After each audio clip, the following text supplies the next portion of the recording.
Thursday night. It'll be the Warriors against whoever remains standing in the East.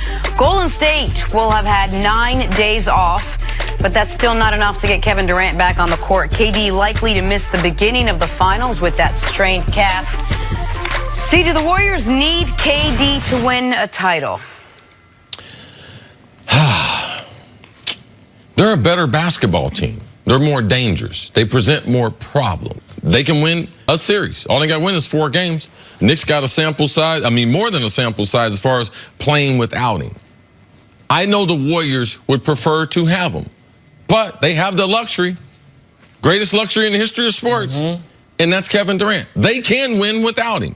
I haven't seen an NBA team with their best player down that they even had the real opportunity. It was different when Magic and Kareem.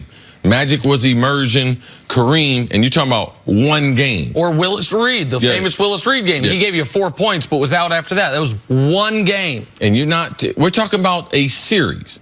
And the way the basketball is being played in the East, because LeBron, man, didn't have a full deck. He did not have a full arsenal to go against Golden State. I believe both these teams in the East are a lot better than the teams they faced in the West, especially from a defensive standpoint, and will present some problems. But there's still no answer on either team with Giannis and Kawhi being top 5 players for KD. So, yes, they can win without him. That's how good this team would be, but I agree with Nick. You're talking about a luxury.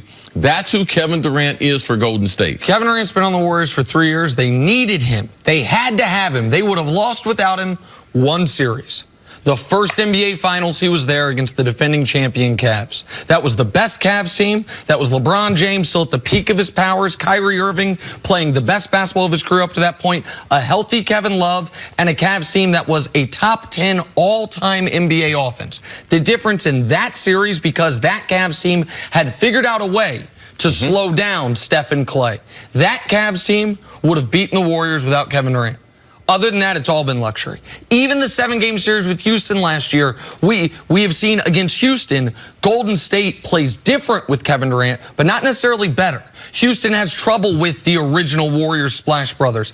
And so, do they need him to win the finals? No.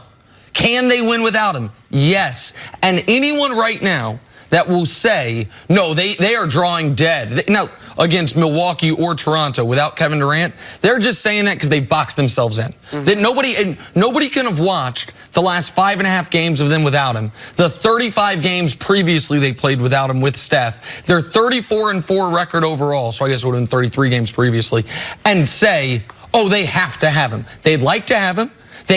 What they can't have happen now without him is Draymond go down for a game. Steph, they can't suffer any more injuries. What about the fact that Boogie might be coming back? Does that affect? I believe that they're better with Boogie. I believe it is a bonus because they're playing 10, 11 players now. Boogie Cousins, 10 or 15 minutes, yes. And I was told by someone close to the situation that Boogie Cousins, last weekend, Boogie Cousins would be back before Kevin Durant. So, yes, if they're going to run a rotation of 10 or 11 guys, I'm going to get Boogie Cousins some minutes. And the KD, here's what happened with the KD injury. Because in the broadcast, Reggie, unfortunately, assigned him a torn Achilles the moment it happened. Reggie Miller's like, that's a popped Achilles, and we were all writing the KD moratorium. Once we found out it wasn't a popped Achilles, the general sentiment was, oh, he's fine.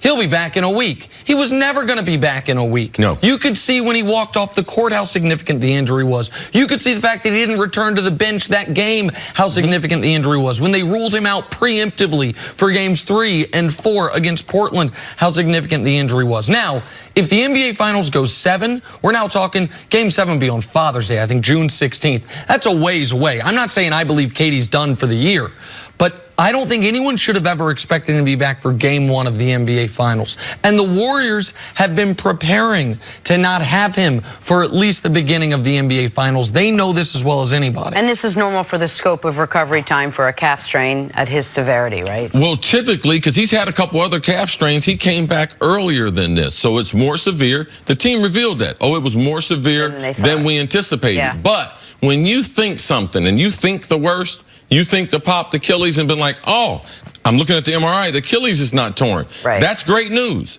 Well, in a certain respect, it is great news, but a strained calf late in May is not good. He has not returned to basketball activity. So for me, it's going to take some time, at least 5 to 7 days to return to basketball activity. And then after basketball activity, it's going to take 5 to 7 days for me. So the Kevin Durant that got injured, even if he comes back for 2 or 3 games, he will not be the same. And real quick on this before we move on.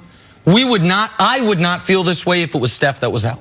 If it was Steph that went out against Houston and we were asking this question, are the Warriors, can they still win a championship? I don't think they would have swept Portland. So there's a lot of talk, who's better, Okay, you can define better in a vacuum of if they didn't both play for the same team. When you play for the same team, it's who's better and who's more important end up becoming the same thing. Right. If you're trying to win, the Warriors could not do what they just did to Portland without Steph Curry. We just saw them do it without Kevin Durant. And then a quick note on Boogie Cousins. He did practice with the team. Steve Kerr is just worried about his stamina now, but it's great to see that his legs are holding up, whatever, and he's out there and he's actually playing with them. All right, let's take a break. Coming up, did Kawhi Leonard just make his best case for best player in the NBA? That's ahead on First Things First.